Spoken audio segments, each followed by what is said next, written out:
ایک یہ ڈاکٹر صاحبہ نے کویسچن کیا تھا، یہ بھی میں اس کا آفر لے لیتا ہوں پھر ہم اس پہ آئیں گے۔ انہوں نے فرمایا تھا کہ ہمارے جہاں پر یہ کام کرتی ہیں وہاں نماز کی ایک ہی جگہ ہے، یعنی مرد بھی وہاں نماز پڑھ رہے ہوتے ہیں اور خواتین بھی نماز پڑھتی ہیں، تو کیا ہم ایک سائڈ پہ اگر نماز پڑھ رہے ہوں اور ساتھ ہی مرد قریب دور نماز پڑھ رہے ہیں تو اس میں کوئی شرعی طور پہ حرج تو نہیں ہے؟ دیکھیں، جب جگہ ایک ہی ہے اور ایسے ہی ٹائم میں وہاں پر جانے کا موقع ملے کہ اس کے علاوہ آپ کو اور کوئی ٹائم نہیں ملتا نماز پڑھنے کا، تو پھر آپ ایک سائڈ پہ یقیناً نماز پڑھ سکتی ہیں۔ اب اگر کسی مرد کی نگاہ پڑ بھی رہی ہے تو آپ کی نماز پہ کوئی فرق نہیں پڑے گا۔ اور اگر کوئی متبادل جگہ ہے جیسے آپ کے آفس میں یا کسی روم میں کسی جگہ آپ پڑھ سکتی ہو مصلی بچھا کر، تو پھر اس جگہ نہ پڑھیں تاکہ آپ کے اوپر کسی کی نگاہ نہ پڑے، یا پھر ٹائم تھوڑا آگے پیچھے ہو جائے کہ پہلے مرد پڑھ کے چلے جائیں، آپ تھوڑا سا لیٹ نماز پڑھ سکتی ہوں، تو پھر آپ کو تھوڑا سا دیر سے نماز پڑھنی چاہیے تاکہ مردوں کی نگاہوں سے ہٹ کر بالکل یکسوئی کے ساتھ آپ نماز پڑھ سکیں۔ یقینی سی بات ہے کہ اگر عورت مردوں کے سامنے نماز پڑھ رہی ہو، نہ مرد کمفرٹیبل ہوگا نہ عورت بیچاری وہ پریشان رہے گی، یہ پاسبل ہے۔ تو اس لیے جب تک علیحدہ نماز پڑھ سکتی ہیں، مردوں کی نگاہوں سے اوجھل رہ کر نماز پڑھ سکتی ہیں، اسی صورت کو اختیار کرنا ضروری ہوگا، لیکن مجبوری کی صورتیں ہمیشہ مستثنیٰ ہوتی ہیں، اگر ایسا نہیں ہے تو پھر آپ وہاں پر بھی پڑھ سکتی ہیں۔ ایک بھائی نے فرمایا کہ بعض اوقات لوگ دعا مانگتے ہوئے ہاتھوں سے اپنے چہرے کو ڈھانپ لیتے ہیں، کیا یہ صحیح طریقہ ہے؟ دیکھیں، سنت کے مطابق طریقہ تو یہی ہے۔ نبی کریم صلی اللہ علیہ وسلم نے ارشاد فرمایا کہ دعا میں تمہاری ہتھیلیوں کا قبلہ آسمان ہونا چاہیے۔ تو اس کا مطلب ہے کہ ہتھیلیوں کو اس طرح رکھنا، یہ سنت کریمہ ہے کہ قبلہ آسمان بن جائے، جیسے ہم چہرہ قبلے کی طرف کرتے ہیں۔ یہ سنت کے مطابق طریقہ ہے اور نبی کریم صلی اللہ علیہ وسلم اسی طرح اپنے دست مبارک رکھا کرتے تھے۔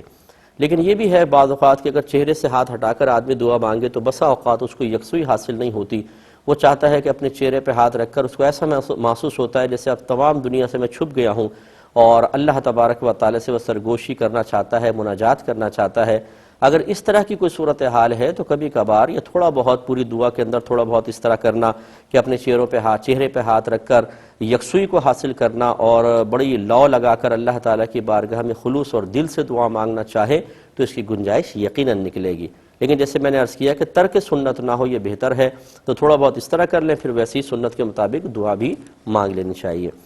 ایک یہ کہتے ہیں کہ کیا قبلہ رو پیٹھ کر کے لیٹنا شرعاً درست ہے؟ جی ہاں، بالکل درست ہے، اس میں کوئی گناہ نہیں ہے، کوئی حرج نہیں ہے۔ یہ یاد رکھیں کہ بعض چیزیں ادب ضرور ہوتی ہیں لیکن اس کا خلاف کرنا بے ادبی شمار نہیں ہوتی ہے۔ جیسے کعبۃ اللہ کی طرف رخ کر کے بیٹھنا، کعبۃ اللہ کو پیٹھ نہ کرنا، یہ ادب اور احترام ہے، لیکن اگر پیٹھ کر لیں تو یہ وہ بے ادبی نہیں ہے جس پہ قابل گرفت ہو جائے انسان۔ اب جیسے ماں باپ ہیں، ان کا ادب احترام کرنا چاہیے۔ اب ہم 10 دفعہ نکلتے ہیں گھر سے باہر تو والدہ کو یا والد کو پیٹھ ہو جاتی ہے، تو یہ کوئی بے ادبی ایسی نہیں ہے کہ جس پہ انسان قابل گرفت ہو۔ ہاں، یہ ضرور ہے کہ والدین نیچے بیٹھے ہوں، ہم اوپر کرسی پہ بیٹھے ہوں، یہ بہت بڑی بے ادبی ہے۔ ایسے بدتمیز قسم کے میں نے بہت سے نوجوان دیکھے ہیں، والد نیچے بیٹھے ہوں گے، والدہ نیچے، یہ کرسی پہ آ کے آلتی پالتی مار کے بیٹھ جائیں گے۔ شرم آنی چاہیے کہ اس طریقے سے، یعنی تھوڑا سا بھی انسان سوچے، اگر آپ کے نوکر کو اوپر بٹھا دیں اور آپ کو نیچے بٹھا دیں، اب آپ سے پوچھیں گے اب بتاؤ کہ تمہیں کچھ گلٹی فیل ہو رہا ہے کہ نہیں ہو رہا، برا لگ رہا ہے کہ نہیں لگ رہا؟ تو اسی طریقے سے ماں باپ کا ادب اور احترام ملحوظ رکھنا ضروری ہے۔ خیر، یہ ضمناً چیز آ گئی، تو پیٹھ کر کے کعبۃ اللہ کی طرف لیٹنا شرعاً بالکل درست ہے، اس میں کوئی حرج نہیں ہے۔ یہ کہتے ہیں کہ بعض اوقات دروازے کے اوپر آیت لکھی ہوتی ہے، ہم اس کے نیچے سے گزرتے ہیں تو چوکھٹ پر پاؤں لگ جاتا ہے، تو اس سے کوئی فرق تو نہیں پڑے گا؟ تو اس سے کوئی فرق نہیں پڑے گا، چاہے دروازے کے جو پٹ ہوتے ہیں دونوں، ان کے اوپر آیت لکھی ہو، چوکھٹ پہ لکھی ہو، آپ کا نیچے پیر لگ رہا ہے، خاص آیت پر تو نہیں لگ رہا، تو اس میں کوئی حرج نہیں ہے۔ اس طریقے سے تو اگر گھر کی دیوار پہ کوئی توغرا لگایا ہوا ہے آپ نے، تو گھر کی دیوار کو پاؤں نہیں لگنا چاہیے، فرش پہ پاؤں نہیں لگنا چاہیے کہ یہ بھی گھر کا حصہ ہے۔ اس طرح کے مطلب آداب کرید کر نکال کر اپنی زندگی کو تنگ کرنے کی کوشش کرنا، یہ بالکل غلط ہوتا ہے۔ آقا نعمت امام اہل سنت رحمۃ اللہ علیہ سے کویسچن ہوا کہ ہمارے اس طرف کعبہ ہے، اس طرف مدینہ منورہ ہے، اس طرف سیدنا شیخ عبد القادر جیلانی رضی اللہ تعالیٰ عنہ کا مزار ہے، تو ہم کس رخ استنجا کریں؟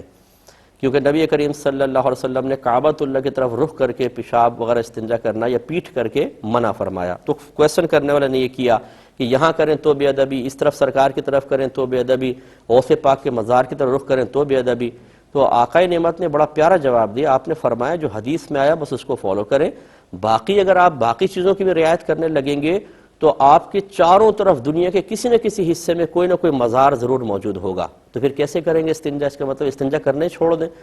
تو اس لیے اس طرح کی کریت کر باریکیاں نکالنا یہ وہی شخص نکالے گا جو تقوی میں اپنا نام چاہتا ہو، نام و نمود چاہتا ہو، وہ ایسی باریکیاں نکال کے لوگوں کے سامنے پیش کرے گا تاکہ لوگ اس کو کہیں کہ یہ منفرد سوچ کا حامل ہے۔ شریعت اس کو شدید ناپسند کرتی ہے، ایسی باریکیوں کو، کہ خواہ نہ شریعت کا مطالبہ ہے نہ کچھ ہے، اور ہم صرف اپنی واہ واہ کروانے کے لیے اس کو نکال کے لوگوں کے سامنے پیش کر کے ان کو اس امتحان میں مبتلا کریں کہ یا تو میری طرح کرو، اور نہیں کرو گے تو میں زیادہ تقوی والا، تم مان لو کہ تم کم تقوی والا ہو، میری سوچ منفرد ہے اور تمہاری سوچ عام سے لوگوں کی ہے، یہ شریعت پسند نہیں کرتی ہے۔ اسی طریقے سے انہوں نے کہا کہ الماری میں بعض اوقات دینی کتابیں رکھی ہوتی ہیں اور الماری کو ٹھوکر سی لگ جاتی ہے، کیا حکم شرع ہوگا؟ اس میں بھی کوئی مسئلہ نہیں ہے، جان بوجھ کر ٹھوکر نہیں مارنی چاہیے، جان بوجھ کے یہ نہیں کہ لاتیں مارنا شروع کر دیں، لیکن چلتے پھرتے غلطی سے پاؤں لگ جائے یا جوتا قریب رکھ دیا تو اس میں کوئی بے ادبی کا شائبہ نہیں ہے، کیونکہ کتابیں اندر رکھی ہوئی ہیں اور آپ کا قصد بے ادبی بھی نہیں ہے۔ ایک کہتے ہیں کہ 14 سالہ بچہ تھا جس نے حالت روزہ میں خود پر غسل واجب کر لیا، تو کیا حکم شرع ہوگا؟ اس کو معلوم نہیں تھا۔ ہم بڑے بھولے پن سے کہہ دیتے ہیں کہ جو اس کو معلوم نہیں تھا۔ نبی کریم صلی اللہ علیہ وسلم نے فرمایا جب بچہ 7 برس کا ہو جائے تو اس کو نماز کا حکم دو، اور 10 برس کا ہو جائے تو مار کر نماز پڑھاؤ۔ علماء فرماتے ہیں کہ یہ اصل میں نماز کا نہیں، یہ ایک ضابطہ سرکار بیان فرما رہے ہیں کہ جو چیزیں عنقریب بلوغت کے بعد اس پر فرض ہونے والی ہیں، 7 سال تک اسے سکھانے کے لیے کوشش شروع کر دو، 10ویں سال تک اس میں اور زیادہ محنت کرو، 7 سے 10 سال تک، اور اگر 10ویں سال وہ کمزور نظر آئے، سست نظر آئے، غافل نظر آئے تو سختی سٹارٹ کر دو، کیونکہ عنقریب وہ بالغ ہونے والا ہے۔ تو یہ جس طریقے سے نماز کے مسائل ہیں، اسی طرح روزے کے مسائل بچوں کو 7ویں سال سے سکھانا شروع کرنے چاہیے، بلکہ اس سے پہلے، اور 10ویں سال تک تمام روزوں کے مسائل ضروری بچے کو آ جانے چاہیے۔ تو اب ہمارے ہاں یہ رواج نہیں ہوتا، ہم 14 سال کے بچے کو جو بالغ ہے خود پہ غسل واجب کر رہا ہے اور ہم کہہ رہے ہیں وہ بچہ ہے، وہ بچہ کہاں ہے؟ شریعت تو اس کو مکلف بنا رہی ہے،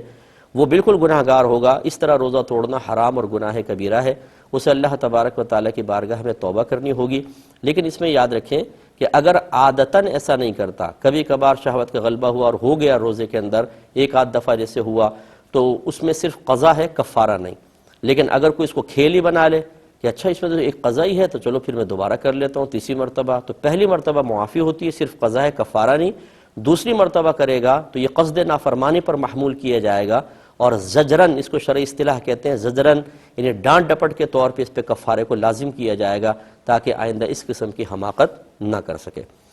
یہ کہتے ہیں کہ کیا عالم برزخ میں، یعنی قبر وغیرہ میں، برزخ کہتے ہیں مرنے کے بعد سے لے کر قیامت تک اٹھنے تک، یعنی قیامت تک کہہ لیں، مرنا اور قیامت تک، اس کے درمیانی جتنا عرصہ ہوتا ہے اس کو برزخ کہتے ہیں۔ برزخ مینز رکاوٹ،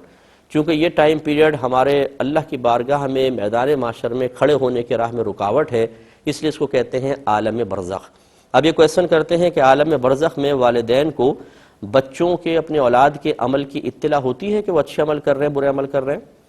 تو ایک حدیث حضرت ایسی ضرور ہے، بالکل طبرانی کی روایت ہے، نبی کریم صلی اللہ علیہ وسلم ارشاد فرماتے ہیں کہ زندوں کے اعمال ان کے مردوں کے سامنے پیش ہوتے ہیں، اگر اچھے ہوتے ہیں تو وہ خوش ہوتے ہیں، اور برے ہوتے ہیں تو ان کو رنج پہنچتا ہے اور وہ ان کے لیے پھر دعا وغیرہ کرتے ہیں۔ تو یہ مطلب ضعیف روایت ہے لیکن بہرحال ہے۔ تو اس طرح ہو سکتا ہے کہ ماں باپ کو یوں تو نہیں کہ تفصیل بتائی جائے، کیونکہ اللہ تعالیٰ پردہ رکھنے والا ہے، یہ نہیں ہو سکتا کہ اولاد کی ہر گناہ کہ اس نے آج زنا کر لیا، آج اس نے بدنگاہی کی، آج اس نے لڑکی کو چھیڑا، اس طرح تو نہیں ماں باپ کو پتہ چلے گا، لیکن یہ ضرور ہوگا کہ ہاں آپ کا بیٹا، مطلب فرشتے آ کے ان کو بتائیں کہ ہدایت سے ہٹ رہا ہے، یا اس نے کوئی گناہ کیا ہے یا گناہ کے اندر ملوث ہے، تاکہ والدین اس کے لیے دعا کریں۔ اس طرح پاسبل ہے حدیث کے مفہوم کے مطابق۔